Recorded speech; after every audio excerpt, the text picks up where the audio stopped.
जया चित्ती जैसा भाव तया जवळी तैसा देव सकळा पढिये भानू परित्या कमळासी जीवनू जया चित्ती जैसा भाव तया जवळी तैसा देव तुका म्हणे माता वाहे तान्हुल्याची चिंता जया चित्ती जैसा भाव तया जवळी तैसा देव भेटी लागी पंढरीनाथा जीवा लागली तळमळ व्यथा जीवा लागली तळमळ व्यथा जीवा लागली तळमळ व्यथा भेटी लागी पंढरीनाथा जीवा लागली तळमळ व्यथा जीवा लागली तळमळ व्यथा जीवा लागली तळमळ व्यथा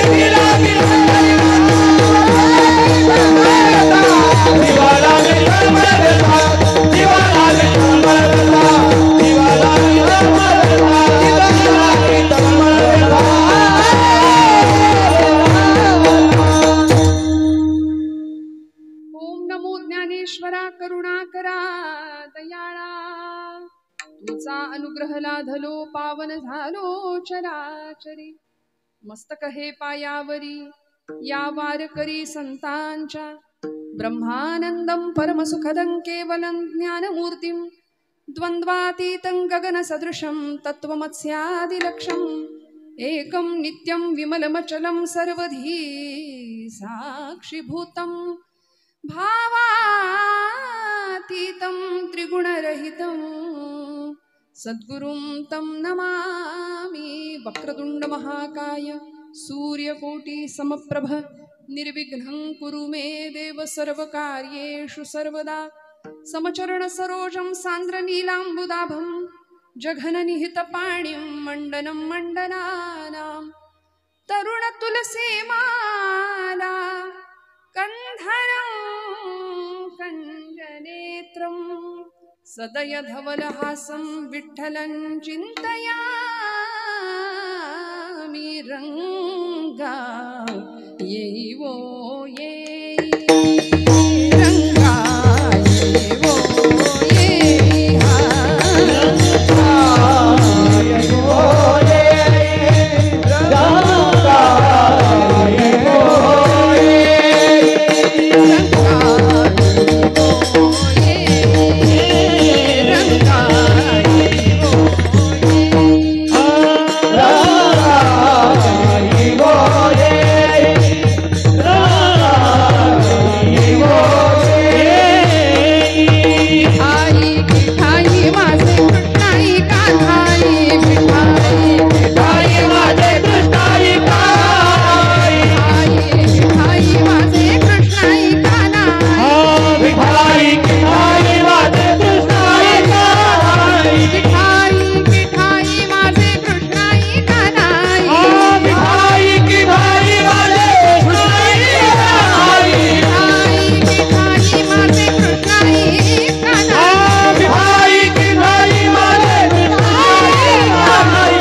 राधाई रंगा येई वो येई. कर जोडूनी पायी ठेवी तसे माथा, तुका विनवी पंढरीनाथा. रंगी ओढवावी रंगकथा, पुरवी मनोरथा माय बापा. परमेश्वर स्वरूप उपस्थित सर्व श्रोतृवृंदांच्या हृदयस्थ परमात्म्याला अत्यंत श्रद्धापूर्वक भावाने नतमस्तक होते, विनम्र अभिवादन करते. भगवंताची कथा ब्रह्मांड भेदून पहिल्याड न्यावी असं संतांचं म्हणणं आहे. त्यामुळे एवढ्या मोठ्या स्वरूपामध्ये भगवंताच्या नामाचा घोष ज्या पवित्र भूमीमध्ये चालू आहे, अशी श्री वरद विनायकाची इतकी सुंदर पवित्र पावन भूमी आणि भगवन वरद विनायकाच्या सानिध्यामध्ये आपण सगळे इथे उपस्थित आहात. वारकरी संप्रदायांनी ज्यांच्याकडे आदराने पाहावं असं आमच्या सगळ्यांच्यासाठीचं अत्यंत मोठं स्थान, वारकरी संप्रदायातलं अत्यंत बहुश्रुत ज्येष्ठ व्यक्तिमत्व, आदरणीय परमश्रद्धेय परमादरणीय समन्वयाचार्य उद्धवजी महाराज मंडलिक बाबांच्या चरणावर कृतज्ञतापूर्वक वंदन करते. अशा मोठ्या माणसांची आशीर्वादाची थाप मिळाली की आपल्याला वाटतं चला आपला मार्ग बरोबर आहे.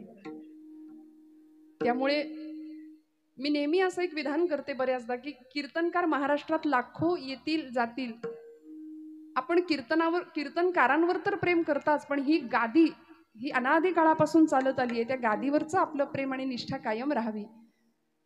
होय अंग हरिरूप या पदाला पोहोचवणारी ही गादी, हे स्थान. भगवान मंगलमूर्तींच्या माघी गणेश जयंती निमित्तचा पर्वकाळ आणि श्री संतश्रेष्ठ तुकोबरायांच्या जयंतीचा पर्वकाळ, या दोन पर्वकाळांचं औचित्य साधून ग्रंथराज श्री ज्ञानेश्वरी पारायण सोहळा आणि हा अखंड हरिनाम सप्ताह महाराष्ट्रातल्या तमाम विद्वज कीर्तनकारांना आपण सगळे ऐकता आहात. ज्ञानदान ते मंडळी इथं येऊन करतायत आणि या सकल मांदियाळीमध्ये आपल्या सगळ्यांची अत्यंत लहान असलेली लाडकी बहीण लेक सगळ्यांच्या चरणारविंदी कृतज्ञतापूर्वक वंदन करते. तुम्ही आम्ही खेळी मेळी गदारोळी आनंदे. इथं आल्यानंतर फक्त आणि फक्त आनंदच प्राप्त होतो. तेथीचा आनंद ब्रह्मांडीन समाये उपमेशिकाय देऊ सुखा. सर्व सुख देण्याचं, सर्व सुख मिळण्याचं साधन एकमेव ही नारदांची गादी, हा धर्माचा मंडप आणि हा कीर्तनाचा जयघोष. कीर्तने महादोष जाती, कीर्तने होय भगवत प्राप्ती, कीर्तने होय उत्तम गती, यदर्थी संदेह नाही. देव सुद्धा ज्यामुळे सुखावतो असा हा भक्तीचा प्रकार. कीर्तनाच्या सुखे सुखी होय देव, पंढरीचा राव उभा असे. देव कीर्तनामध्ये येतो, तो नुसता येत नाही. तुका म्हणे कथा देवाचेही ध्यान, समाधी लावून उभा असे. भगवंत नुसता येत नाही, तो कीर्तनामध्ये कथेमध्ये समाधी लावून उभा राहतो. त्यामुळे इतका अवीट आनंद ज्या एका भक्ती प्रकारामध्ये मिळतो, तो भक्तीचा प्रकार, ते भक्तीचं साधन संतांनी आम्हाला अत्यंत सोप्या स्वरूपामध्ये करून दिलं. आज आपल्या सगळ्यांचं भाग्य आहे, आपण सगळे या कीर्तन भक्तीमध्ये रममाण होत आहात. महाराष्ट्रातली अत्यंत दिग्गज, नामवंत आणि देशपातळीवर जगपातळीवर ज्यांना ओळखणारी मंडळी आहेत, अशी गायनाची साथ करणारी, उत्तम स्वरब्रह्माची सेवा करणारी मंडळी आज सेवेसाठी इथे उपस्थित आहेत. माझ्या साथीसाठी नादब्रह्माची साथ करणारी सर्वच आपल्या महाराज मंडळी. मी बऱ्याचदा म्हणते बाकी थापा आम्ही बऱ्याच मारतो व्यवहारामध्ये, पण ही अशी थाप आहे नादब्रह्मावरची. काय गोड वादन करतायत की ही थाप देवाला डोलायला भाग पडते. आमच्या थापा वेगळ्या, आम्ही ज्या व्यवहारात मारतो त्यातून काही साधत नाही. न बोली मना राघवा विण काही, बोलू ऐसे बोल जेणे बोले विठ्ठल डोले. हे सगळं सांगून सुद्धा आम्ही जे बोलायचं तेच बोलतो आणि जे करायचं तेच करतो. पण संतांनी आम्हाला आचारसंहिता दिली ना. इतका सुंदर गदारोळ आहे नामाचा, भक्तीचा, इतकं सुंदर वातावरण आहे. माझ्या परम भाग्याने पुन्हा एकदा जवळजवळ तिसऱ्यांदा मी या इथे स्थानावर उभी राहून आपल्या सगळ्यांची सेवा करते. मनापासून आपल्या सगळ्यांचं दर्शन घेते. खूप कळतं म्हणून कीर्तन नाही करणार श्रोते हो. आपल्या सगळ्यांच्या आशीर्वादाने काही कळावं याकरता या गादीवर उभी राहते. विणेकरी सर्व आमची संस्थेची सगळीच मंडळी, बाबांच्या कृपाछत्राखाली आदरणीय मंडलिक बाबांची सर्व अनुयायी आणि त्यांच्या आशीर्वादाची आपण सगळी मंडळी आहात. आणि त्यात आता माझ्याही पाठीवर त्यांचे आशीर्वाद आहेत. मनापासून स्वतःला भाग्यवान समजते. आपल्या सगळ्यांना मनपूर्वक नमस्कार करते आणि सेवेला प्रारंभ करते. विठ्ठल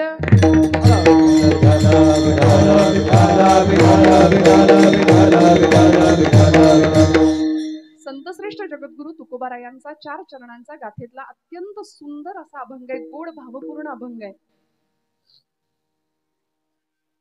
भक्तीच्या प्रांतामध्ये भगवंताच्या सानिध्यामध्ये जाण्याकरता भक्ताकडे नेमकं काय असलं पाहिजे, अनन्य अशा भावाची प्राप्ती भक्तांनी करून घेण्याकरता तुकोबराय भाव तसा देव हा सिद्धांत व्यक्त करत असताना या अभंगामध्ये 3 दृष्टांतांनी आपला सिद्धांत प्रतिपादित करतात. विठ्ठल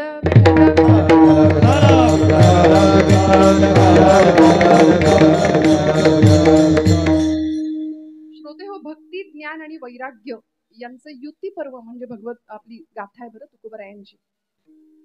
भरकटलेल्या समाजाला उत्तम पद्धतीचं मिळणार एक संस्कार केंद्र म्हणजे माऊलींची ज्ञानेश्वरी आहे, तुकोबांची गाथा आहे, नाथांचं भागवत आहे, वारकरी संप्रदायाची प्रस्थानत्रयी आपण जाणता. सकल संतांच्या मांदियाळीमध्ये ज्ञानोबांपासून तुकोबरायांपर्यंत, निळोबारायांपर्यंत, अलीकडच्या काळातल्या अनेक संतांपर्यंत, समर्थ रामदास स्वामी असतील, गोंदवल्याचे आमचे गोंदवलेकर महाराज असतील, दत्त संप्रदायाचे वासुदेवानंद सरस्वती टेंबे स्वामी महाराज असतील, बेळगावचे पंत महाराज बाळेकुंद्रीकर असतील, अनेक अलीकडच्या अनेक संतांनी तुमच्या माझ्या फक्त जीवनाच्या उद्धाराचा आणि कल्याणाचा मार्गच वेळोवेळी सांगितला. सकलांच्या पाया माझा दंडवत, आपुल आले चित्त शुद्ध करा. दंडवत घालून कामना केली जगाच्या कल्याणाची. दादागिरी नाही. दादागिरी तुम्ही आम्ही करतो. संतांनी दादागिरी कधीच नाही केली. दंडवत काठी असते, दंड, आणि ती सोडल्यानंतर जशी ती काठी पडते त्याला दंडवत असं म्हणतात. दंडवत प्रणाम. समर्पित जीवन लोक कल्याणासाठी, जगाच्या कल्याणा संताचा विभूती. देह कष्ट भीती परोपकार. देह कष्ट भीती परोपकार. देह कष्ट भीती परोपकार. जगाच्या कल्याणा संताचा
जन्मच परोपकारा करताय, जन्मच तुमच्या माझ्या कल्याणा करताय, आणि सकल जीवनाचं सकल जगताचं कल्याण करण्याकरताच तळमळलेले ते सगळे देह मुळात संत रूपाने अवतीर्ण झाले. पण ते मूळचे देव, देवते संत निमित्त त्या प्रतिमा. म्हणून प्रत्येक कुळात प्रत्येक जातीत संतांनी जन्म घेतले, अवतार घेतला. आणि आमचं दुर्दैव असं की आम्ही संतांनाच जातीत वाटलं. ज्ञानोबाराय अमुक एका जातीचे, तुकोबाराय अमुक एका जातीचे, सावतामाळी अमुक एका जातीचे, गोरोबा काका अमुक एका जातीचे, आणि आम्ही हिंदू म्हणून एकत्र जगण्याऐवजी पुन्हा एकदा आमचा समाज जातीपातीत विभागला जातोय. संतांना जातीत वाटलं. ज्या छत्रपतींनी मराठा या शब्दाची संकल्पना उत्तम प्रकारे साम्राज्य विस्तार करताना मांडली होती, स्वराज्य स्थापना करताना मांडली होती, समर्थ म्हणाले मराठा तितुका मेळवावा, महाराष्ट्र धर्म वाढवावा. सकल जातीपातीतला सकल समुदाय एकत्र यावा, 18 पगड जातीचा. आणि काय करावं? छत्रपती म्हणायचे मराठा तोच जो भगव्यासाठी लढतो, जो भगव्यासाठी स्वतःच्या प्राणांची पर्वा नाही करत, आणि जो भगव्यासाठी धारातीर्थी पडतो, तो मराठी आहे. तो मराठी आहे. आचार्य आत्रेंनी मराठीची व्याख्या सांगितली. ज्याला ज्ञानोबांची एक तरी ओवी पाठ आहे, ज्याला तुकोबरायांचा एक तरी अभंग पाठ आहे, आणि ज्यांनी माझ्या शिवछत्रपती प्रभूंचा एक तरी गड पायाखालनं घालून आणलाय, त्याला म्हणायचं मराठी. अहो आम्ही हे सगळं बाजूला ठेवतो आणि नको त्या गोष्टीमध्ये आमच्या जीवनाचा व्यर्थ वेळ वाया घालवतो. पण आम्ही सगळे एक आहोत, आम्ही सगळे हिंदू आहोत, या हिंदू धर्माचे अनुयायी आहोत आणि आम्ही ज्ञानोबा तुकोबांचे छत्रपती शिवाजी महाराजांची लेकरं आहोत. ही देवभूमी आहे. देवादिकांनी इथे अवतार घेतला. आपण 2 दिवसांनी येणारी गणेश जयंती, माघातली गणेश जयंती भगवंतांचा अवतारच आहे. महोत्कट नाव आहे भगवंतांचं, विनायकी, महोत्कट विनायक. देवांतक आणि नरांतक या राक्षसांचा वध करण्याकरता भगवंत अवतार घेतोय. प्रचंड प्रकारे सुंदर पद्धतीने भगवंत राक्षसांचा निपात करतो, लढतो. हातामध्ये शस्त्र आहे. पाशमं कुशधारिणम भगवंतांचं वर्णन आहे. रदंच वरदम हस्तैर्बिभ्राणम मूषकध्वजम एकदंतम चतुर्हस्तम पाशमं कुशधारिणम. अथर्वशीर्षामध्ये भगवंतांचं वर्णन आपण केलं. आमचे सगळे भगवंतांचे अवतार हे शस्त्रधारी आहेत, हातात शस्त्र आहे. आता आमच्या पिढीला रक्त बघितलं की चक्कर येते, अशी अवस्था आहे. पण भगवंतांनी शस्त्र हातात घेतलं, दुर्जनांचा निपात केला, साधूंचं रक्षण केलं, धर्माची पुनर्संस्थापना केली आणि खऱ्या अर्थी भक्तीचा, नामाचा प्रचार आणि प्रसार आयुष्यभर ही मंडळी करत राहिली. तुम्हाला मला भरकटलेल्या समाजाला एक सुंदर पथप्रदर्शन केलं. तेणेची पंथे चालो जाता न पडेची गुंता कोठे काही.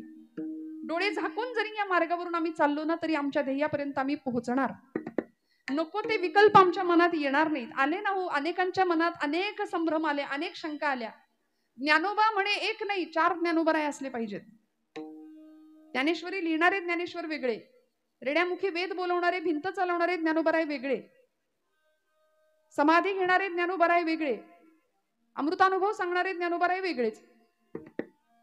कारण एवढ्या अशा वयामध्ये, एवढ्या कमी वयामध्ये इतकं सगळं कोणी करू शकतं, साक्षात महाविष्णूंचा अवतार, याच्यावर आमचा विश्वास नाही, किंबहुना आमचा भावच नाही. म्हणून आम्हाला आमचा विश्वास कमी राहतो, आमची श्रद्धा कमी पडते. पण म्हणून तर चमत्कार करावे लागले संतांना सुद्धा. समाजाची श्रद्धा बसावी याकरता चमत्कार केले, भाव दृढ व्हावा याकरता चमत्कार केले. ज्या लोकांनी खरंच शंका उपस्थित केली त्या लोकांनी 250-300 माणसांचा ट्रक घेऊन आळंदीला समाधी खरंच आहे का आणि खरंच माऊली तिथे आहे का हे शोधायला आली होती. कोण आली होती हे सगळं आपल्याला माहिती आहे. सोनोपंत मामा दांडेकर म्हणाले माऊली बघून घेतील, काही हरकत नाही, करू दे, त्यांना काय करायचं ते करू दे. फॉरेनची सुद्धा काही मंडळी त्या शोध प्रक्रियेमध्ये होते. अंधश्रद्धा निर्मूलन समितीची माणसं आली. समाधीपासून काही अंतरावर मीटर लावले गेले. बराच वेळ परीक्षण चाललं होतं. सगळ्या विज्ञानाचा कस लावला, सगळ्या परीक्षा चाचण्या घेतल्या. पण असा एक दैवी अनुभूतीचा चमत्कार, साक्षात्कार प्रत्ययाला यावा की 3ही मीटरवरचे काटे हलत होते, रीडिंग देत होते आणि उत्तर मिळत होतं की आतमध्ये काहीतरी आहे, आतमध्ये काहीतरी चैतन्य शक्ती आहे, आतमध्ये काहीतरी स्पंदन आहेत. आणि हे जेव्हा कळलं तेव्हा डोळे खाडकन उघडले. आणि आजही मग आम्हाला कळतं, आमच्या वारीमध्ये फॉरेनर्स जास्त असतात, येतात. त्या 250-300 माणसातली कितीतरी मंडळी फॉरेनर्स होती की जी आमच्या देवदेवतांविषयी शंका घेतात, आमच्या धर्माविषयी शंका घेतात. आणि आजही अशी मंडळी आमच्याच हिंदू धर्मामध्ये भरपूर आहेत. का? याचं उत्तर असं आहे की आमच्याकडे भावाचा अभाव आहे. भावच नाही, संवेदनाच नाही. कुठे गेल्या सगळ्या संवेदना? संतांची भूमी आहे, ज्या भूमीमध्ये माझ्या ज्ञानोबा माऊलींनी विश्व माऊली म्हणून त्या एवढ्याशा लेकराला जगाने दर्जा दिला. आणि ज्ञानोबारायांनी सगळ्या विश्वाचा आर्त स्वतःच्या हृदयात सामावून घेतलं. विश्वाचे आर्त माझ्या मनी प्रकाशले, अवघेची जहले देह ब्रह्म. सगळ्या जगाचं दुःख सोसलं, घेतलं. जगाने दिलेली सगळी निंदा पचवली, विष पचवलं आणि अमृताची चूळ भरली 12व्या शतकात. भाव ओळखला. म्हणून तर माऊलींच्या ज्ञानेश्वरीचं नाव सुद्धा भावार्थ दीपिका असं आहे.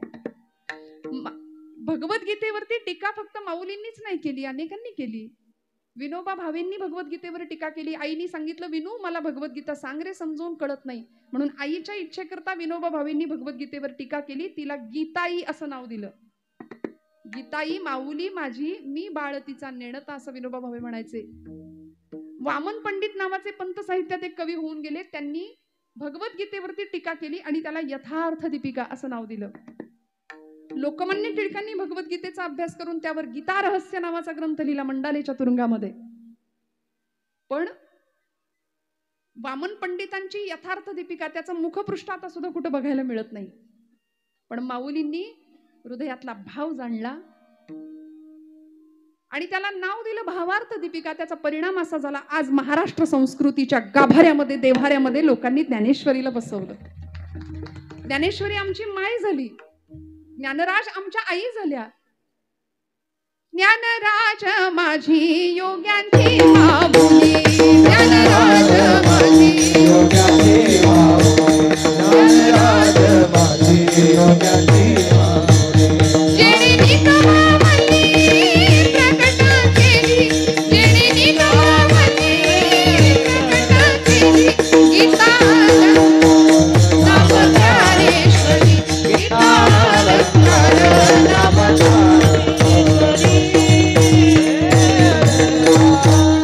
ज्ञानराज माझी योग्यांची माऊली.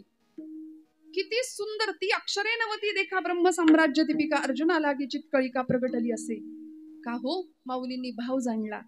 तो भाव तुमच्या माझ्या हृदयामध्ये दृढ व्हावा, मुळात निर्माण व्हावा, याकरता तुकोबरायांचं अंतःकरण करचळलं, तळमळलं.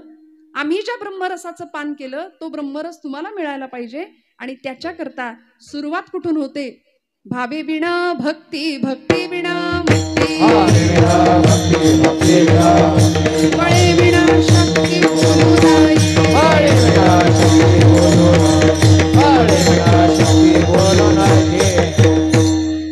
विना भक्ती. सुरुवात केली भावापासूनच, मग आम्ही पुढचा प्रवास करू शकतो. म्हणून भक्ती कितीही करा, पण भाव हा भक्तीचा सौभाग्य कुंकुम तिलक आहे. एखादी सौभाग्यवती सगळे अलंकार परिधान करते, महिला वर्ग सगळे अलंकार परिधान केलेत पण कुंकूच नाही लावलं, काय उपयोग आहे? तसं आम्ही कितीही भक्ती करा पण हृदयात भावच नसेल तर त्या अलंकारांना बाकीच्या कुठलीही कसलीच शोभा नाही. म्हणून भाव हा भक्तीचा सौभाग्य तिलक आहे. हा भाव तुम्हाला मला कळावा याकरता या अभंगामध्ये तुकोबरायांनी 3 शब्द वापरलेत. पहिला शब्द आहे जीव, दुसरा शब्द आहे भाव आणि तिसरा शब्द आहे देव. तीनही शब्द बघायला गेले तर अत्यंत लहान दिसतायत पण अर्थाच्या दृष्टीने अत्यंत मोठे व्यापक आहेत. कारण ज्याच्या विषयी वर्णन केले तो व्यापक आहे. तुका म्हणे व्यापक नभा, होई अणुचाही गाभा, होई अणुचाही गाभा, होई अणुचाही गाभा, होई अणुचाही गाभा, होई अणुचाही गाभा.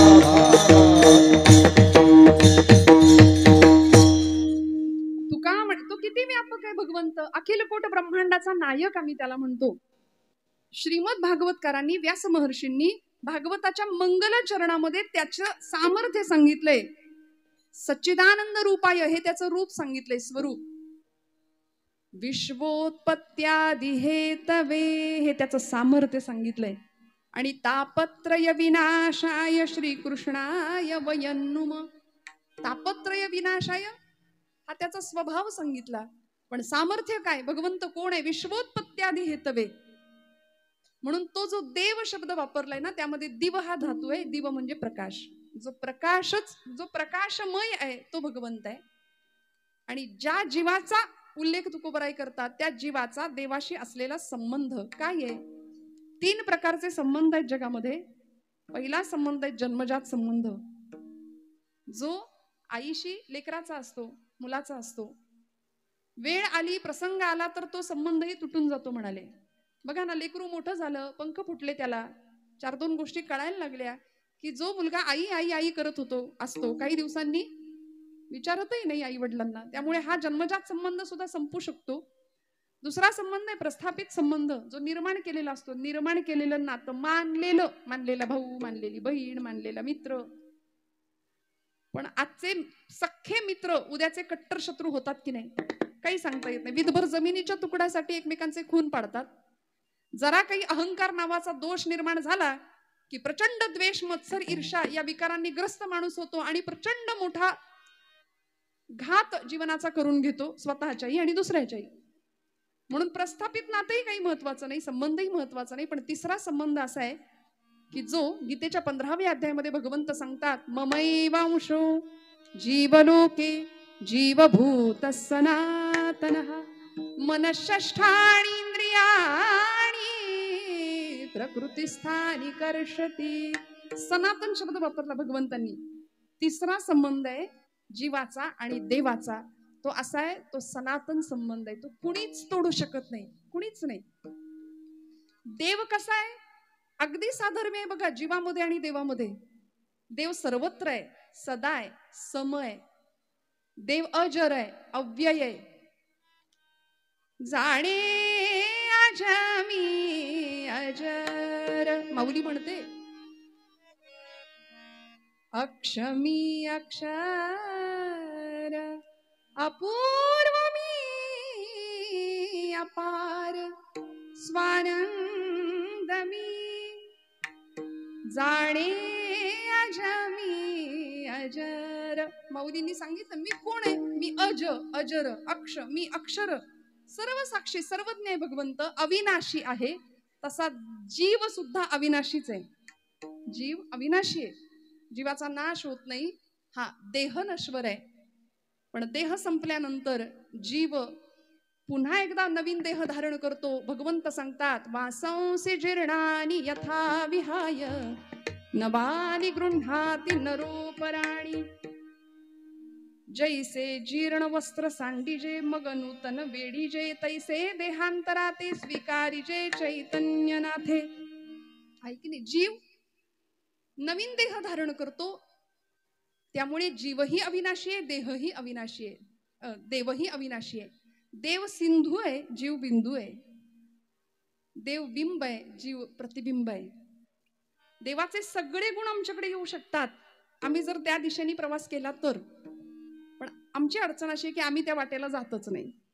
देवत्वाच्या दिशेने प्रवास करणारी माणसं खूप कमी असतात. काय लागतं? परवा मी रस्त्याने चालले होते बरं का, आणि एक मूर्तिकार मूर्ती घडवत होता. अत्यंत ओबडधोबड टोकेरी दगड तिथे पडले होते. आणि मी त्या मूर्तिकाराला विचारलं, म्हटलं बाबा एवढा ओबडधोबड टोकेरी दगड, त्याच्यातनं इतकी सुंदर वरदविनायकाची माझ्या मंगलमूर्तीची मूर्ती तुम्ही करतायच कशी? माझा आपला वेड्यासारखा प्रश्न होता. ते बाबा म्हणले तुझ्या भाषेत सांगू का? म्हटलं सांगा. ते म्हणाले, अगं त्या दगडामध्ये आधीच मूर्ती आहे, त्या दगडामध्ये आधीच मूर्ती आहे. फक्त मी काय केलं, छिन्नी आणि हातोड्याच्या सहाय्याने त्या दगडाला नको असलेला भाग काढून टाकला, आतमध्ये मूर्ती तयार झाली आपोआप. छिन्नी हातोड्याचा घाव करी दगडाचा देव, खाई दैवाचे तडाखे त्याचं माणूस हे नाव. विठ्ठल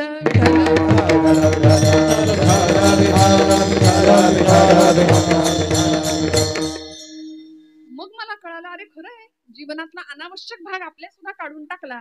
चिन्नी आणि हातोड्याच्या साह्याने जसा दगडाचा भाग काढून टाकला जातो, तसा आमच्याही जीवनामध्ये नको तोच भाग जास्त आहे. अनावश्यक असलेला भाग जर काढून टाकला तर आतमध्ये आम्ही देवत्वच आहेत ना. मग परिणाम काय होतो? तुका म्हणे देह भरिला विठ्ठले, काम क्रोधे केले घर रीते. सगळं घर मोकळं करावं लागेल, स्वच्छ गाभारा करावा लागेल हृदयाचा, तेव्हा भगवंत येऊन तिथे स्थापन होईल, स्थित होईल, अधिष्ठित होईल. त्यामुळे हा जीव त्या देवाच्या दिशेने प्रवास करायला उद्युक्त झाला पाहिजे. आणि मग जीवाचं आणि देवाचं नातं असं असलं पाहिजे की या जीवाला त्या देवाशिवाय चैनच नाही पडलं पाहिजे. हे तुकोबरायांचं म्हणणं आहे. कसं नातं असलं पाहिजे? अभंगाच्या शेवटच्या चरणामध्ये एक उदाहरण देतात तुकोबराय. तुका म्हणे माता,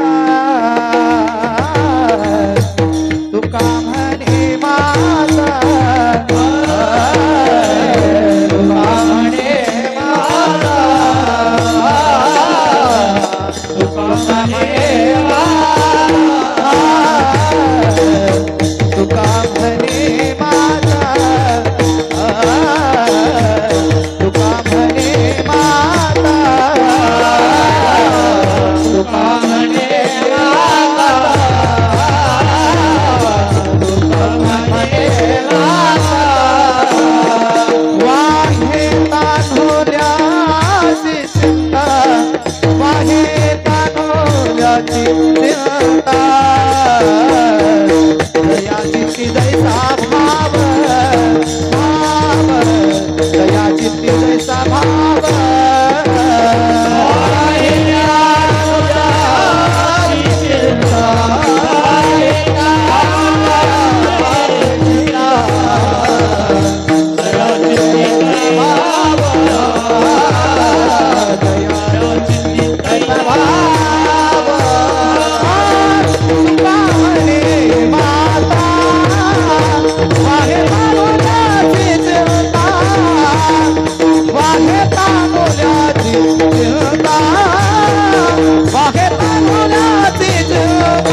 आहे तान्हुल्याची चिंता. आई लेकराची काळजी कशी घेते. महाराजांनी दृष्टांत दिला आईचा आणि लेकराचा. लहान लेकरू सगळ्यांना प्रिय असतं, असतं की नाही. नाक वाहत असलं तरी सुद्धा ते प्रिय असतं. लेकरू एकदम लहान लेकरू, हा आम्ही त्याला गुंड बनवतो, आम्ही त्याला तुझं माझं शिकवतो, पण लहान बाळ असतं त्याला काहीही कळत नाही. आपलं परक माझं तुझं काही नाही कळत. पण शाळेत जाणाऱ्या मुलाला एखादी छोटीशी पेन्सिल जरी आईनं दिली तरी आई म्हणते शेअर करू नको कुणाला. एखादा छोटा खोडरबर जर असला तरी ती सांगते कुणाला देऊ नको, हे तुझं आहे. मग आपण गमतीने म्हणायला लागलो ना, देव दे दे मला दे मला दे, बघू बघू बघू, ते म्हणतं माझं आहे. आणि हे माझे पण इतकं भिंत रक्तात की हळूहळू हळूहळू मोठा झाल्यावर सुद्धा असे आम्ही बांधावर उभं राहतो आणि तो डोंगर ते झाड दाखवतो येणाऱ्या पाहुण्याला आणि म्हणतो तो डोंगर दिसतोय तिथपर्यंत सगळं माझं आहे. हे माझं इतकी माझेपणाची सवय लागते. ती धरणी माता आपल्यावर हसते. ती म्हणते बाई ग, याचा पणजा सुद्धा हेच म्हणायचा, याचा आजा सुद्धा हेच म्हणायचा, हे माझं आहे माझं आहे. आजा गेला पणजा गेला, सगळेच त्या मार्गाने चालले तरी सुद्धा याचे डोळे उघडत नाही. हे माझं ते माझं ते माझं करता करता. लहान मूल खूप निरागस असतं, त्याला तो भेद आम्ही शिकवतो, आम्ही शिकवतो.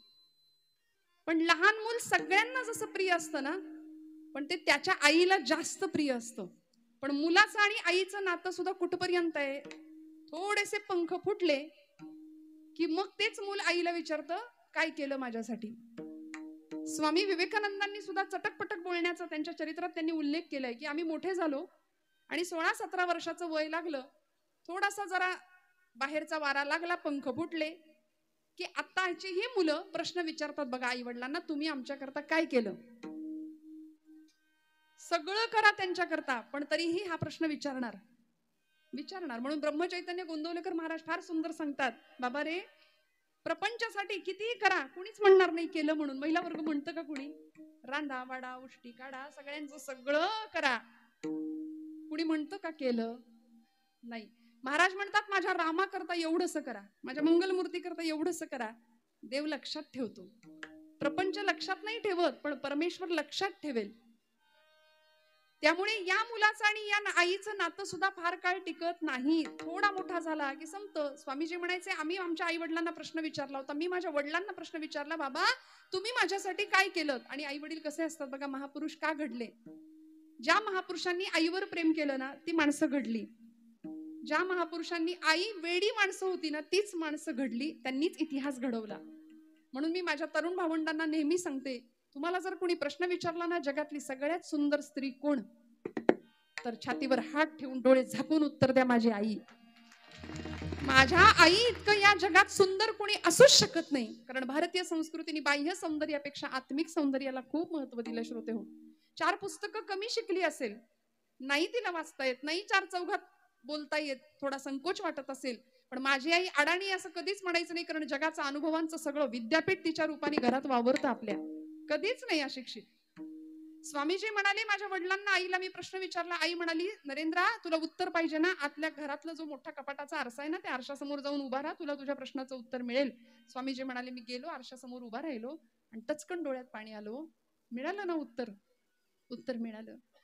एवढा सुंदर सशक्त प्रचंड असा बलदंड देह, अलौकिक बुद्धिमत्ता, देखणी शरीरी यष्टी आणि काम करण्याची इच्छाशक्ती, स्वतःच्या कर्तृत्व शक्तीवर पूर्ण विश्वास, यापेक्षा आई वडिलांनी काय ठेवायचं असतं मागे, काय ठेवायचं असतं. पण आमचं असं असतं, आम्हाला काही मिळालं नाही ते आमच्या लेकरांना मिळू दे. आम्हाला नाही मिळाली गाडी, त्याला 4 चाकी घेऊया. कसलीही पात्रता नसताना मग आमची मुलं गाडीवर स्वार होतात, वाऱ्याच्या वेगाने गाड्या पळवतात. त्याचा परिणाम असा होतो, मी बऱ्याचदा असं सांगते की आम्ही एका विशिष्ट धुंदीमध्ये, माझी तरुण पिढी, तरुण भावंड वेगात गाड्या धावतात. आम्हाला असं वाटतं की आम्ही खूप डॅशिंग, आम्ही खूप स्मार्ट, आम्ही खूप हँडसम दिसतो. मी म्हणते आपण हँडसम नाही, आपण मूर्ख दिसतो. कारण 9 महिने 9 दिवस पोटात वाढवायचं, वागवायचं, प्राणांतिक यातना सहन करून जन्माला घालायचं आणि मग हे सगळं करून होत्याचं नव्हतं होऊन काही सेकंदात मूल जर समोर येत असेल तर यापेक्षा दुर्दैव काय आई वडिलांचं. मला सांगायचंय, तुकोबराय उदाहरण देतात आईचं आणि बाळाचं, पण वेळ आली, प्रसंग आला तर त्या बाळाला ती आई सुद्धा दूरची वाटते. माऊलींनी आईच्या आणि लेकराच्या दृष्टांतासाठी खूप ओव्या वापरल्या. लढे याची या बालका किरीटी, गवसणी करुणी स्नेहाची दिठी आणि खेळता पाठोपाठी माऊली धावे. आई बाळाचं कसं संगोपन करते, कसं सांभाळते. बहिणाबाईंनी निसर्गातला चमत्कार सांगितला. ती सुगरण त्या पिलाला दाणा भरवते लांबून आणून. ती असं नाही म्हणत तू माझ्या म्हातारपणची काठी आहे, माझ्या सातबाराच्या नाव उतार्यावर आता तुझं नाव आहे, असं ती म्हणत नाही. ती तिचं काम करते. पण तिला माहिती असतं की याला पंख फुटले की हे उडणार आहे, हे स्वतःचा आकाश निर्माण करणार आहे. पण तरी सुद्धा ती तिचं काम करते. पण आईतलं आणि मुलातलं हे नातं सुद्धा बहिणाबाईंनी सुंदर सांगितलं आम्हाला कवितेच्या माध्यमातून. अरे खोप्या मंदी खोपा सुगरणीचा चांगला, देखा पिलासाठी तिनं झोका झाडाले टांगला. समाज माणसाला किती सुंदर प्रश्न विचारले बघा बहिणाबाईंनी. अशिक्षित कवयित्री होत्या पण प्रचंड ज्ञान. आज बीएड डीएडच्या विद्यार्थ्यांना चार्ट साठी त्यांच्या कविता असतात. ओष्ठव्यंजन, दंतव्यंजन, तांजव्यंजन. तिची इवलिशीच चोच तेच दात तेच ओठ, खोपाईन दाईन ना जसा झुलता बंगला, पाखराची कारागिरी जरा देख रे मानसा, देखा पिलासाठी तिनं झोका झाडाले टांगला. हे आईचं आणि बाळाचं नातं आहे. तिची इवलिशीच चोच तेच दात तेच ओठ, तुला दिलं रे देवानी 2 हात 10 बोट. अरे आता तरी सावध व्हा, आता तरी सावध व्हा. निसर्गाचे चमत्कार सांगितले हे वात्सल्य सांगण्याकरता. पण तरी सुद्धा बघा आईचं आणि लेकराचं नातं तुकोबरायांना थोडस कमी वाटतं. मग असं नातं भगवंताविषयी जुळलं पाहिजे, असं प्रेम भगवंताविषयी निर्माण झालं पाहिजे की आता त्याच्या वियोगाशिवाय एक क्षणही करमलं नाही पाहिजे, चैन नाही पडलं पाहिजे. नारद भक्ती सूत्रामध्ये नारदांनी सूत्र सांगितले. तदर्पिता अखिलाचारिता तद्विस्मरणे परमं व्याकुलता इति. अनन्य कशाला म्हणायचं, अन्याश्रयाणाम त्यागः इति अनन्यता. अन्य कुठल्याही आश्रयाचा त्याग आणि एकच आश्रय भगवंत चरणाचा. मग तुकोबाई उदाहरण देतात, बाळाचं आईवर कसं प्रेम असतं तसं आपलं भगवंतावर असलं पाहिजे. हेही उदाहरण कदाचित पटेना, थोडस कमी वाटतंय. म्हणून तुकोबाई उदाहरण देतात दुसरं अभंगाच्या 3ऱ्या चरणात. सकळा वडिले भार, सकळा वडिले भार, सकळा वडिले भार, सकळा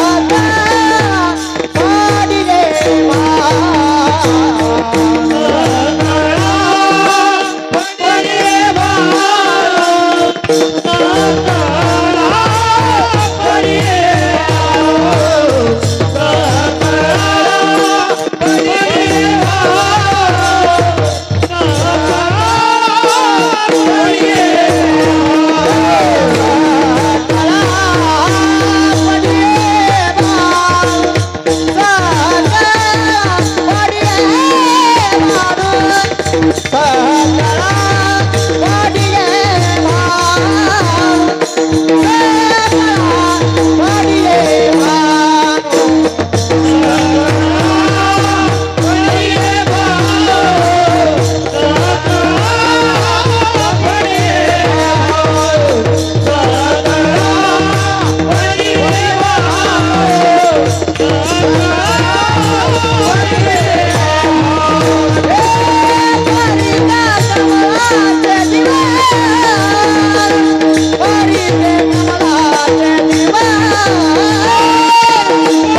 पढिये भानू परी त्या कमळासी जीवनू.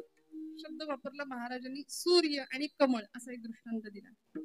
आई आणि मुलाचं काही जमत नाही. नंतर काही दिवसांनी बायको आली की आई आई करणारं मूल विचारत नाही. परवा भेटल्या होत्या मला एक आजी. त्या म्हणाल्या मुलाचा विवाह झालाय, लग्न झालंय, नवीन सुनबाई घरात आलीये. म्हटलं कसं चाललंय, बरं चाललंय का? त्या म्हणाल्या कुठलं काय अगं, नव्याचे 9 दिवस संपले. माझा मुलगा आई आई आई करणारा आता बदलला आणि बायकोचा आता काय ते तुम्ही म्हणा, पण नाही ना, माझ्याकडे बघतच नाही, मला बोलतच नाही. म्हटलं असू दे ना मावशी, काही वर्षांपूर्वी तुम्ही जे वागलाय त्याचं सव्याज परत मिळतंय असं समजा. बर त्यांना विचारलं मुलीचं कसं आहे, तिचंही लग्न झालंय, तिचं छान आहे का? त्या म्हणाल्या हा तिचं एकदम छान आहे, नवऱ्याला असं मुठीत ठेवलंय म्हणाल्या. म्हणजे ते चालतंय, ते चालतं. इथं संसारामध्ये आमच्या सुखाची आणि दुःखाची अनुभवाची जी वृत्ती आहे ती अशीच आहे. आमच्या मनासारखं झालं की आम्ही सुखी, मनाविरुद्ध घडलं की आम्ही दुःखी. आईचं मुलाचं नाही जमलं, वेळ आली तर ते नातं दूर जातं. म्हणून तुकोबराय असं एक उदाहरण ठेवतात की आता कमळ पंकज, संस्कृतामध्ये कमळाला पंकज म्हणतात. पंक म्हणजे चिखल, ज म्हणजे जन्माला येणारं, चिखलात जन्माला येणारं ते पंकज. ते जगत नाही सूर्याशिवाय. ते नातं इतकं अतूट आहे. निसर्गाचा नियम आहे, सूर्योदयाला कमळाचं फूल उघडतं आणि सूर्यास्ताला कमळाचं फूल मिटून जातं, त्या पाकळ्या मिटतात. रात्रभर ते कोमेजलेल्याच अवस्थेत राहतं, मिटलेल्या पाकळ्या. पुन्हा सूर्योदय झाला की कमळ फुलतं. सृष्टीतला सगळ्यात मोठा उत्सव आहे सूर्योदय आणि सूर्यास्त. उगवणं किती छान असावं, मावळणं किती छान असावं हे सांगणारा सूर्य. आचार्य जगद्गुरु शंकराचार्यांना विचारलं होतं, देव पंचायतनामध्ये, पंचायतन पूजेमध्ये सगळ्यात प्रत्यक्ष जिचं दर्शन होऊ शकतं अशी देवता कुठली? तर ती सूर्य आहे. रोज सकाळी उठल्याबरोबर सूर्यनारायणाकडे आपण पाहतो की नाही? आता हो म्हणा, कारण तुम्ही माझ्यापेक्षा मोठी माणसं आहात, पण आमच्या वयाची, आमच्यापेक्षा लहान मंडळी आम्ही सूर्यवंशी. बर कीर्तनकार हे तर निशाचर प्राण्यामध्येच मोडतायत. आता रात्रभर प्रवास केल्यानंतर सूर्यदर्शन कधी बघायचं नाही का? तो सूर्य कधी दिसतो? ब्रह्ममुहूर्तावर उठणारी जुनी माणसं आमची, रोज तुळशीला पाणी घालणारी एखादी सौभाग्यवती गृहिणी आमची, नाही का? त्यांना ते सूर्यदर्शन. मग तो सूर्य बघितल्या बघितल्या नमस्कार आहे जपा कुसुम शंकाशम, भगवंताचं वर्णन आहे. त्या दिनकराला नमस्कार आहे. ओम मित्राय नमः, ओम सूर्याय नमः. सृष्टीतला सगळ्यात मोठा उत्सव आहे तो. बरं, डी विटॅमिन मिळतं, डॉक्टर सांगतात आम्हाला, सगळं मिळतं. संतांनी तोच सूर्योदय पाहिला आणि भगवंतांना सुद्धा उठवलं. काकडा गायला, उठा जागे भारे आता, स्मरण करा पंढरीनाथा, भावे करणी ठेवा माथा, उठा जागे भारे आता, स्मरण करा पंढरीनाथा, भावे करणी ठेवा माथा, तुझी व्यथा जन्माला. काय गायलं? बाबा अहंकार निशी घनदाट, गुरु वचने फुटाली पहाट, माता भक्ती भेटली बरवंट, तिने मार्ग दाविला चोखटगा, तिने मार्ग दाविला चोखटगा. नरहरी रामा गोविंदा वासुदेवा, नरहरी रामा गोविंदा वासुदेवा. काय करावं? सकाळी सकाळी एक बोल सुस्पष्ट बोलावा, वाचे हरी हरी म्हणावा. जमीन का प्रभाते मुनी राम चिंतित जावा. पूर्वीचा काळ होता, उठल्याबरोबर हात जोडले जायचे. कराग्रे वसते लक्ष्मी, कर मध्ये सरस्वती, कर मूले तू गोविंदम. आता तो काळ गेला. आताची मुलं यातलं काही म्हणत नाही, काही जमतच नाही त्यांना. सांगणारे कुणी नाही म्हणून माऊलींना सांगावं लागलं, येत वडील जे जे करीती त्या नाम धर्म ठेवीती. मोठ्या माणसांचं अनुकरण लहान मंडळी करतील. वडील जर रोज पानपट्टीवर जात असतील तर मुलगा दुसरं काही करणार नाही, काही नाही करणार. खूप मोठं संस्कारांचं केंद्र घराघरात उघडलं जावं, धर्माचं शिक्षण दिलं जावं, ही संतांची अपेक्षा आहे. उदाहरण दिलं सूर्याचं. सूर्य उगवल्याबरोबर सृष्टीमध्ये एक मोठा आशेचा किरण उगवतो. त्या सूर्यावरती त्या कमळाचं जीवन अवलंबून आहे. किंबहुना माऊली म्हणते त्या कमळासाठीच की काय सूर्यनारायण उगवतो जणू. सूर्याचं आणि कमळाचं नातं अतूट आहे, घट्ट आहे. पण 12 तास कमळ सूर्यामध्ये आहे, सूर्याच्या प्रकाशामध्ये 12 तास सूर्याशिवाय मिटून कोमेजलेल्या अवस्थेत राहतं, पण राहतं, मरत नाही, राहतं. म्हणून तुकोबरायांना कदाचित हाही दृष्टांत कमी वाटला की काय. म्हणजे आई आणि मुलाचा दृष्टांत बाजूला ठेवावा, कमळाचा आणि सूर्याचा दृष्टांत सुद्धा तुकोबराय बाजूला ठेवतात. पण असा एक दृष्टांत महाराज देतात की जिथे इतकी अतुटता आहे. आता 12 तास काय, एक क्षण सुद्धा नाही तरी गायसे करी,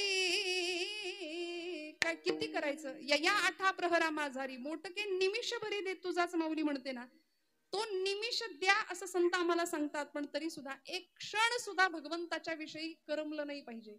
इतकी व्याकुळता, इतकी आर्तता नव्हे.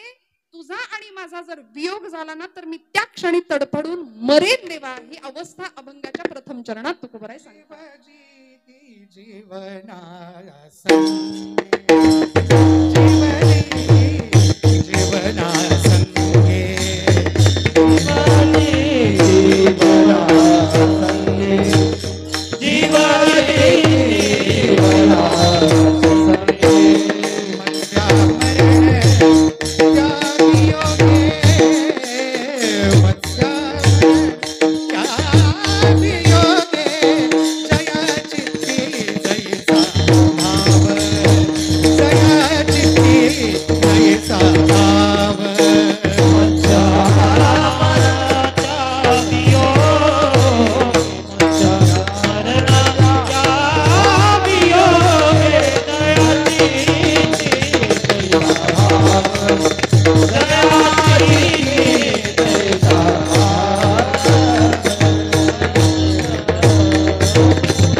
जीवना जीवाला जगण्याकरता सगळ्यात महत्वाची गोष्ट काय लागते हो. महाराज म्हणाले जीव जिती जीवना संगे. जीवन या शब्दाचा अर्थ आम्ही पाणी या अर्थाने जीवन आहे. तोय पाण्याला आम्ही म्हणतो. पाण्याशिवाय मनुष्य प्राणी कुठलाच जीव जगू शकत नाही. पाणी लागतं, वारा लागतो, श्वास लागतो. जीव जिती जीवना संगे. पण म्हणाले समजा काही वेळ पाणी नाही मिळालं तरी आम्हाला तहान लागेल, घशाला कोरड पडेल, पण आम्ही काही जीव नाही जात आमचा. पण तुकोबरायांनी उदाहरण दिलं मत्स्या मरण त्या वियोगे. पाण्याचा आणि माशाचा जेव्हा वियोग होतो ना त्यावेळी त्या क्षणी तडफडून मासा मृत्युमुखी पडतो. महाराजांनी हे 100% उदाहरण मान्य केलं आणि पहिल्या चरणामध्ये त्याला प्रतिष्ठित केलं त्या उदाहरणाला की माशाचा आणि पाण्याचा वियोग झाल्यानंतर मासा जसा तडफडतो ना तसं देवा माझं तडफडणं तुझ्याकरता आहे. एक भक्त भगवंतासाठी तसा तडफडला पाहिजे, ती आर्तता पाहिजे. म्हणून म्हटलं आम्ही प्रापंचिक माणसं, आमच्या डोळ्यात पाणी येत नाही देवाकरता. येतं का खरं सांगा. आम्ही प्रपंचासाठी रडतो, आमच्या लेकरा बाळांसाठी रडतो, आमच्या नाते सोयऱ्यांसाठी रडतो, पण देवासाठी नाही रडत. संतांनी एकच सोयरा मांडला होता, देव सोयरा, देव सोयरा. फक्त देवच माझा आहे. आणि मग आम्ही काय करतो, देव सोडून सगळं माझं माझं माझं करतो ना, त्यामुळे आम्ही देवाची वाटही पाहत नाही, देवासाठी रडतही नाही. मत्स्या मरण त्या वियोगे. जीवना वेगळी मासोळी तैसा तुका तळमळी. माशाचा दृष्टांत अनेक वेळा संतांनी दिला वियोग व्यक्त करण्याकरता की असा वियोग, अशी आर्तता हृदयामध्ये निर्माण व्हावी. रामकृष्ण परमहंसांना त्यांच्या एका विद्यार्थ्यांनी विचारलं होतं की स्वामीजी मला सुद्धा, ठाकूरजी मला सुद्धा देवाला बघायचंय, तुम्ही दाखवाल का. रामकृष्ण परमहंस म्हणाले चल दाखवतो. कलकत्त्याला गंगेचा प्रवाह आहे, तिथे घेऊन गेले. त्या गंगेच्या पाण्यामध्ये त्याचा डोका असं धरलं आणि बुडवलं सगळं तोंड पाण्यामध्ये. ताकद लावली पूर्ण आणि त्याच्या मानेला असा दाब देऊन त्याचं तोंड पाण्यामध्ये बुडवलं. नाका तोंडात पाणी जाऊन तो गुदमरायला लागला. म्हणाला ठाकूरजी मला मारता की काय, माझ्या नाका तोंडात पाणी जायला लागले, श्वासासाठी तळमळला. तो हात सैल केला आणि गुरुजी म्हणाले श्वासासाठी आता जितका तळमळलास ना तेवढा देवासाठी ज्या दिवशी तळमळशील तेव्हा भगवंत प्राप्त होईल. जीव जिती जीवना संगे मत्स्या मरण त्या वियोगे. नामदेव महाराज सांगतात की देवा तुझ्या चरणांचा वियोग जरी मला सहन झाला ना तरी मी त्या क्षणी मरेन. हे प्रेम होतं नामदेव महाराजांचं भगवंतांशी. आणि म्हणून तर किती आसुवे दाटानी वाट किती बघावी भगवंतांची उभारोनी बाळे आसुवे दाटानी उभारोनी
भेटीची आवडी उतावीळ मन भेटी लागी जीवा किती वियोग संतांना सहन करावा लागला.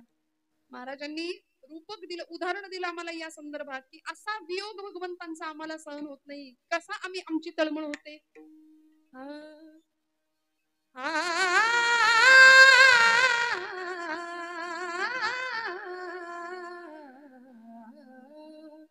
कन्या सासुर्याशी जाये मागे परतोनी पाहे तैसे झाले माझ्या जीवा तैसे झाले माझ्या जीवा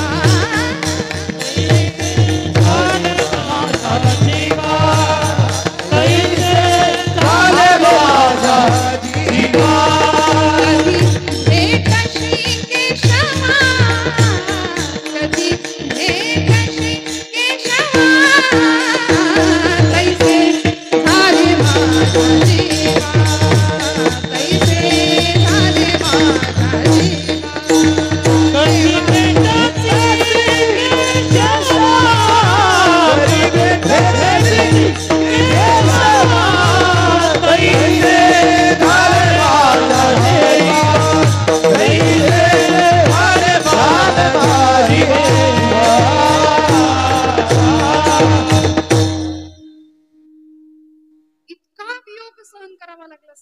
क्षणभर सुद्धा परमेश्वराशिवाय करमत नव्हतं कारण एकमेव भगवंतच होता प्रपंचात. तुकोबरायांचा तर प्रपंच असा होता 18 विश्व दारिद्र्य घरात आपल्याला माहितीये. अवला आई साहेब विचारायच्या धनी तुम्ही रोज त्या काळतोंड्याचं पाय पकडतायसा अहो माझ्या संसाराची धुळधाण झाली बघा की त्याच्याकडे व्हायच. तुकोबराय म्हणायचे आवले कशाला चिंता करते जीवनातल्या चिंतांचं हरण करणारा चिंतामणी मला भेटलाय तू कशाला काळजी करते. ज्यांनी चोच दिली तो चारा देणार आहे ना.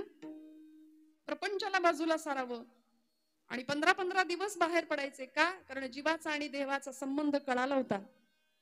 मी त्याचा आहे आणि तो माझा आहे एवढाच संबंध खरा होता बाकीचं सगळं खोटं आहे.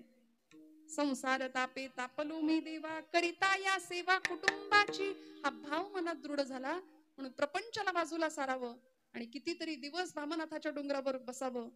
अभंग तिथेच निर्माण व्हावेत. जन विजन झाले आम्हा विठ्ठल नामाप्रमाणे या भक्तीच्या परमोच्च अवस्थेला तुकोबराय जाऊन पोहोचतात का नश्वर वाटतो सगळा संसार आणि एकमेव जीव आणि देवाचा संबंध कळतो. मी त्याचा आहे देव पहावयासी गेलो तेथे देवची होऊन ठेवलो असा अद्वैताचा साक्षात्कार प्राप्त होतो आणि मग प्रपंच काय हो लक्षच नाही. पांडुरंग हरी वासुदेव हरी पांडुरंग हरी अखंड नामस्मरण. कुणाच्या तरी शेताची राखण करायला तुकोबरायांना जावं लागायचं. शेताच्या मालकाने दिवसभर चांगली राखण केली म्हणून ऊसाची मोळी द्यावी तुकोबरायांकडे. ती ऊसाची मोळी घेऊन तुकोबराय घरी येताना सगळी बारकी बारकी लहान मुलं त्यांच्या मागे मोठी माणसं, काहींनी ऊस मागून घेतला, काहींनी मागून घेतला. संपली ना ऊसाची मुळी, 2 कांडकं शिल्लक राहिली फक्त. पण रामकृष्ण हरी करत महाराज घरी पोहोचले सुद्धा. 2 कांडकं होती ऊसाची, त्यातलं 1 कांडकं आपल्या लेकरांना दिलं आणि दुसरं आवलीकडे दिलं, आईसाहेबांकडे दिलं. महाराज बसले पांडुरंगा पुढं, रामकृष्ण हरी. आवलीनी आईसाहेबांनी तेच ऊसाचं दांडकं तुकोबरायांच्या पाठीत घातलं. महाराज म्हणतात, आवले मला ठाऊक होतं, मला दिल्याशिवाय तू एकटी काही ऊस खायची नाहीस. विठ्ठल विठ्ठल.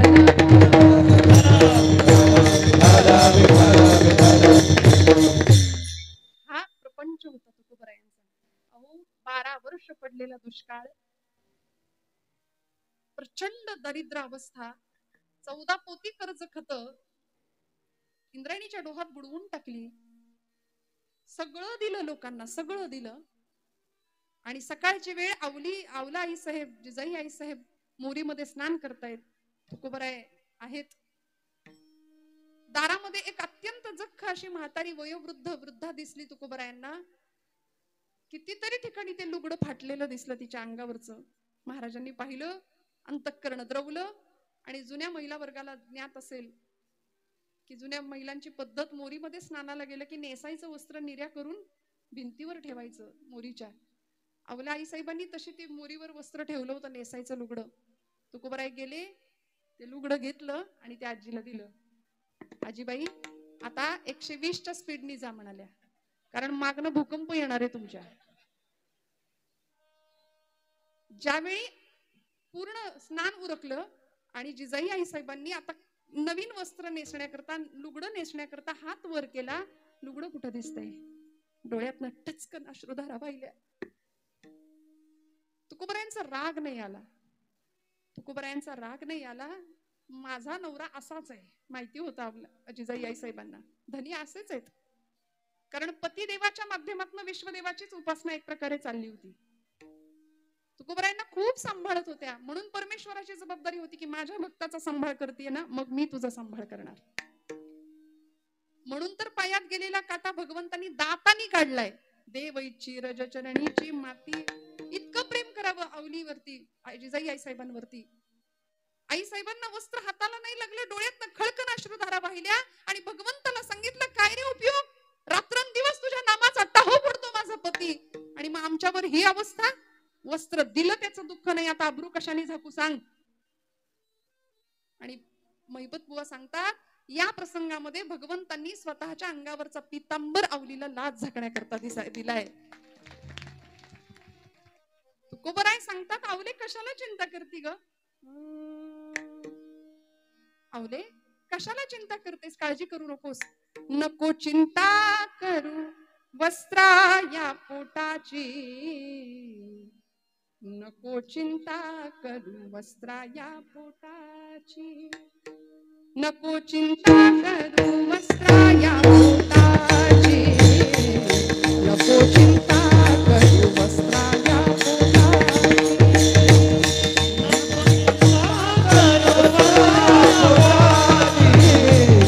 नको चिंता करू वस्त्रा या पोटाची, नको चिंता करू वस्त्रा या पोटाची, नको चिंता करू वस्त्रा या पोटाची. माऊली आमुची पांडुरंग, माऊली आमुची पांडुरंग, नको चिंता करू वस्त्रा या पोटाची, नको चिंता करू वस्त्रा या पोटाची, नको चिंता करू वस्त्रा या पोटाची, नको चिंता करू वस्त्रा या पोटाची. आवले कशाला काळजी करते का हो? भाव दृढ होता, कारण निष्काम निश्चळी विठ्ठली विश्वास, पाहो नये वास आणि कंची. आता गरजच नाही ना, तो आमचा आहे. हा भाव दृढ झाला, त्याचा वियोग सहन होत नव्हता. आणि मग जसा आता माझा भाव आहे ना, तसा माझा देव, ही तुकोबरायांची खात्री होती. 3 दृष्टांतांनी एक सिद्धांत पक्का केला. अभंगाचं 2रं चरण. दयाची ती जैसा भाव, दयाची ती जैसा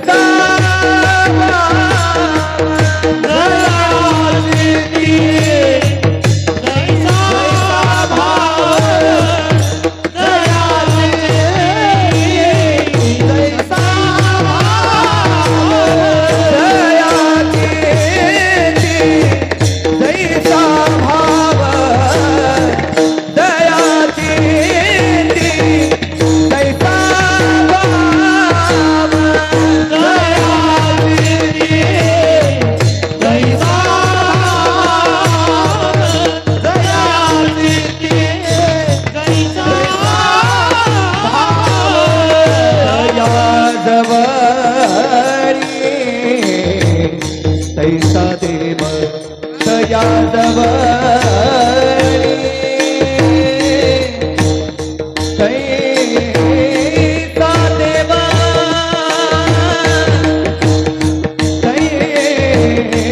कैसा देवा तया जवळी कैसा देवा तया जवळी कैसा देवा तैसा देवा दयाची तैसा भाव दयाची तैसा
चित्ती जैसा भाव तया जवळी तैसा देव. समर्थ मनोबोधामध्ये म्हणाले, असे हो जया अंतरी भाव जैसा, वसे हो तया अंतरी देव तैसा. अनन्यास रक्षित से चाप पाणी, नुपेक्षी कदा रामदासाभिमानी. अनन्य अशा दासाला भक्ताला भगवंत पूर्णपणे सांभाळतो, कारण अनन्याश्चिंतयन्तो माम ये जना पर्युपासते हे त्याचं ब्रीद आहे. योगक्षेमं वहाम्यहम हे त्याचं आश्वासन आहे, ते LIC वाल्यांनी नंतर घेतलंय, पण हे त्यांनी दिलेलं पहिलं ब्रीद आहे, त्याचं आश्वासन आहे की काळजी करू नका ना, मी आहे ना.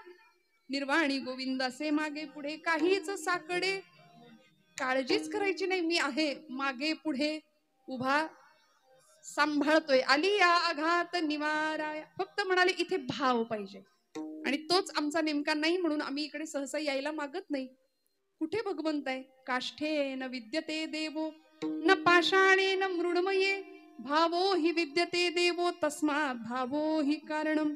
भाव जेव्हा दृढ होईल ना, तेव्हा आम्हाला सुद्धा आमच्या प्रश्नांची उत्तर मिळतील. श्रोते हो, नामदेव महाराज म्हणाले, नामा म्हणे पुरुषोत्तमा.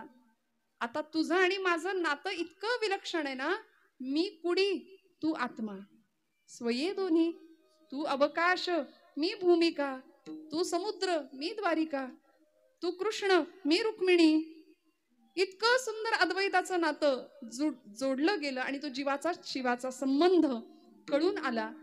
आम्हाही प्रापंचिकांना तो संबंध कळावा की आम्ही ज्यांना आपलं म्हणतो ती माणसं आपली नाहीत. मी नेहमी गमतीने म्हणते, नात्यातली माणसं ना त्यातली असतात. ते नाती गोती हा मराठी भाषेतला शब्द, ती गोत्यातच आणतात ती नाती. खूप सुंदर कविता माझ्या वाचनात आली, मी म्हणून पुढे जाते. बघा ना, कन्या स्नुषान रूपांची प्रत्यक्ष राम भार्या, पिचली क्षणा क्षणाला कारुण्य रूपी सीता. कामी तिच्यान आले सामर्थ्य राघवांचे, प्रत्यक्ष वेळ येता कोणी नसे कुणाचे. प्रत्यक्ष वेळ येता कोणी नसे कुणाचे. सोडून सूर्यपुत्रा कुंती पुन्हा कुमारी, कर्णास अनुज माता सारेच जन्म वैरी. कौतुक का करावे त्या रक्तबंधनांचे, प्रत्यक्ष वेळ येता कोणी नसे कुणाचे. केली द्युतात उभी साक्षात कृष्ण भगिनी, सम्राट पांडवांची रानावनात राणी. पती 5 देव बंधू तरी भोग हे तियेचे, प्रत्यक्ष वेळ येता कोणी नसे कुणाचे. ठेवू नको अपेक्षा असल्या जगाकडूनी. आमच्या सगळ्या दुःखाचं कारण आहे अपेक्षा. ठेवू नको अपेक्षा असल्या जगाकडूनी, निरपेक्ष आचरी तू कर्तव्य प्रेम दोन्ही. मग चालू दे सुखाने, मग चालू दे सुखाने अवघेरणे जगाचे. प्रत्यक्ष वेळ येता कोणी नसे कुणाचे. प्रत्यक्ष वेळ येता कोणी नसे कुणाचे. ही इथल्या संसाराची नश्वरता आहे. म्हणून खरा आनंद जो संतांना गवसला तो आम्हाला मिळावा. आमचा भाव दृढ राहावा. आमच्याकडे भावाचाच अभाव आहे. आम्हाला भाव माहितीये, आम्ही जो खातो भाव तो आम्हाला माहितीये. आम्ही म्हणतो ना खूप भाव खातोय. बाजार भाव आम्हाला माहितीये, सोन्याचा भाव आम्हाला माहितीये, रोज लक्ष असतं आमच्या महिला वर्गाचं. पण खरा भाव जो भक्तीचा अलंकार आहे तो भगवंताच्या प्रती वाहता यावा, तरच त्या पाषाणातलं सुद्धा चैतन्य भावाने जागृत होऊ शकतं. मंगलमूर्तींची वरदविनायकाची फक्त मूर्ती असं न मानता तिथं वरदविनायकांचं चैतन्य जे आहे, हे ज्यावेळी आम्ही जाणून घेऊ त्यावेळी आम्हाला भगवंताची प्रचिती आल्याशिवाय राहणार नाही. आणि तो भाव फक्त देवाच्या मूर्तीसाठी का नव्हे, तो भाव देशासाठी, तो भाव धर्मासाठी आमचा प्रेरित झाला पाहिजे. सावरकर म्हणायचे, देहाकडून देवाकडे जाताना मध्ये देश लागतो आणि त्या देशाला मी काहीतरी देणं लागतो. मग आमचं देणं देवासाठी, देशासाठी आणि धर्मासाठी असावं. संवेदनशीलतेने आम्ही वर्तन करावं. माता ते माती हा आमच्या जीवनाचा प्रवास आहे. आईच्या उदरामध्ये जन्म होतो, ती नाळ जोडलेली असते, पण तिथून झालेला प्रवास मातीपर्यंत जाऊन पोहोचतो. म्हणून मातेलाही आणि मातीलाही कधीही न विसरता आम्ही कुणाचे वंशज आहोत याचं सतत स्मरण राहावं. श्रोते हो, आज सीबीएसई बोर्ड असू दे, कॉन्व्हेंट असू दे किंवा एसएससी बोर्ड असू दे, काही असू दे, कुठल्याही अभ्यासक्रमामध्ये इंग्रजी शिक्षणाचा इतका प्रभाव आहे. तो लॉर्ड मेकॉले नावाचा इंग्रजी शिक्षण तज्ञ भारतात आला आणि त्यांनी सगळं वाटोळं केलं आमच्या शिक्षण पद्धतीचं. इथे गुरुकुल पद्धत होती, ती बंद करून इंग्रजी तत्ववेत्यांची विचारधारा आणि शिक्षण पद्धती इथे भारतीयांवर लादली गेली. त्याचा परिणाम असा झाला, आमचा राष्ट्राभिमान आम्ही विसरलो, आमचा धर्माभिमान आम्ही विसरलो, आमच्या महापुरुषांविषयीची कृतज्ञता व्यक्त करणं आम्ही विसरून गेलो, परक्यांचेच गोडवे गायला लागलो. आता काही दिवसांनी पुढच्या फेब्रुवारी महिन्यामध्ये एक मोठा सण येणार आहे 14 फेब्रुवारीला. तो महापूरच येतो आमच्याकडे प्रेमाचा. 31 डिसेंबरला मोठा सण आम्ही साजरा केला नाही का. अहो, हे याचंच द्योतक आहे की आम्ही अनेक नको ते अनुकरण करायला लागलो आणि आमची श्रीमंती, आमचं वैभव आम्ही विसरतो. पण ज्यांना या वैभवाची जाणीव असते त्यांची पावलं या इतक्या सुंदर स्वरूपामध्ये इथे येतात आणि इतका सुंदर जागर भक्तीचा वरदविनायकाच्या या भूमीमध्ये साजरा होताना आपण सगळे पाहतोय. श्रोते हो, आजच्या पुढच्या पिढीला आम्हाला सांगावं लागेल की बाबा रे, तू शाळेत जरी शिकत असलास ना तरी माणसाचा जन्म माकडा काय ते उत्क्रांती माकडापासून झाली. हा डार्विनचा उत्क्रांतीवादाचा सिद्धांत पोरं आमच्या शाळेत शिकतात. काय शाळेत पाठ्यपुस्तकात आहे? माणसाची उत्क्रांती माकडापासून मानवाची उत्क्रांती झाली असं डार्विन आम्हाला सांगून गेला म्हणे. अहो नाही हो, मी हात जोडून सांगते, शाळेत पोरांना काही शिकू दे पण आम्ही आमच्या पूर्वजांची आठवण करून दिली पाहिजे. श्रीमद भागवत महापुराण ग्रंथामध्ये कधीतरी वाचूया, कधीतरी सांगूया लेकरांना की बाबा रे, आपले पूर्वज कोण होते. इथं चंद्रवंश आणि सूर्यवंश या भूमीमध्ये होते. चंद्रवंशामध्ये गोपालकृष्ण जन्माला आले, सूर्यवंशामध्ये प्रभू मर्यादा पुरुषोत्तम प्रभू रामचंद्र जन्माला आले.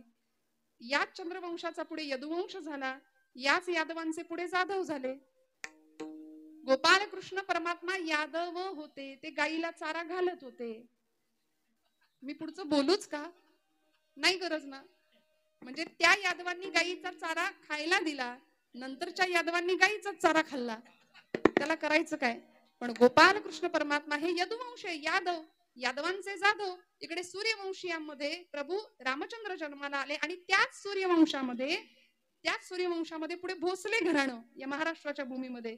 भोसल्यांच्या कुळामध्ये वेरूळच्या कृष्णेश्वराच्या कृपाशीर्वादाने मालोजी राजे भोसले यांचा जन्म, त्यांच्या पोटी शहाजीराजांचा जन्म होतो. इकडे जाधवांच्या घराण्यामध्ये सिंदखेड राजाच्या लखोजी राजे जाधवांच्या पोटी असं एक कन्यारत्न जन्माला येतं. या महाराष्ट्राची राजमाता आऊसाहेब राष्ट्रमाता जिजाऊ माऊलींचा जन्म होतो. भोसले जाधव एकत्र येतात, जिजाई माऊली आणि शहाजीराजांचा विवाह होतो. थोडक्यात चंद्रवंश आणि सूर्यवंश एकत्र येतात, तेव्हा या भूमीमध्ये शककर्ता राजा छत्रपती शिवाजी महाराज जन्म घेतात. म्हणून आमचे पूर्वज जर कोणी असतील, आम्ही कुणाचे वारसदार आहे आमच्या पिढ्यांना सांगूया. आम्ही ज्ञानोबा तुकोबांचे लेकर आहे, आम्ही छत्रपती शिवप्रभूंचे लेकर आहे. आणि याचा विसर न पडता हा भाव सतत जाज्वल्य राहावा. दिवसभरातली एक माळ तरी राष्ट्राय स्वाहा इदन्न मम या भावनेने वाहिली, अर्पण केली जावी भगवंतासाठी, सीमेवर लढणाऱ्या जवानांसाठी, सगळ्यांच्यासाठी, सगळ्यांचं कल्याण व्हावं ही भावना करावी आणि भगवंताला आवडेल असं नाम त्याला द्यावं. खणखणीत टाळी वाजवा, हात उंचवा, मस्त भजन करा. मी गोड भजन सांगते, आपल्याला गोड भजन सांगते, आम्ही सगळी मंडळी म्हणतो, मस्त आनंद घेऊया. 2 मिनिटात मी कीर्तन संपवणार आहे. विटेवरी उभा कटेवरी हात पूर्ण ब्रह्म पंढरीनाथ. विटेवरी उभा कटेवरी हात पूर्ण ब्रह्म पंढरीनाथ. विटेवरी उभा कटेवरी हात पंढरीनाथ.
इतका आनंद आहे का हो खरं सांगा प्रपंचात.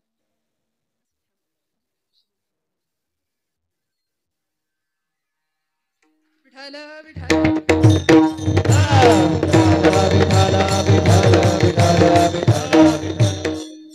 झालेली सेवा भगवंत चरणावर समर्पित करते. भैरवी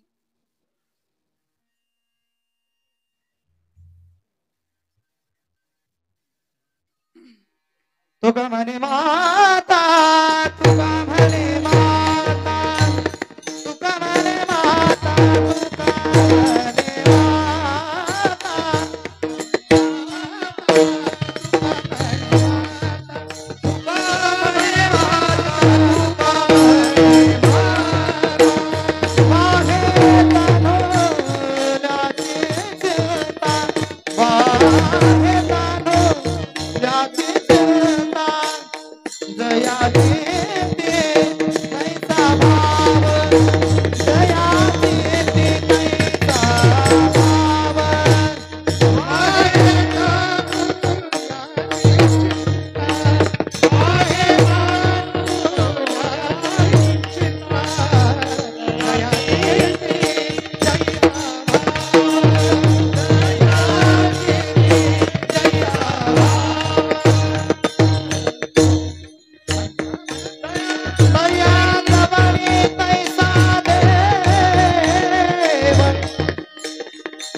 झालेली सेवा भगवंत चरणावर समर्पित करते. बोलत असताना काही वेडवाकडं गेलं असेल तर मोठ्या अंतकरणाने क्षमा करा.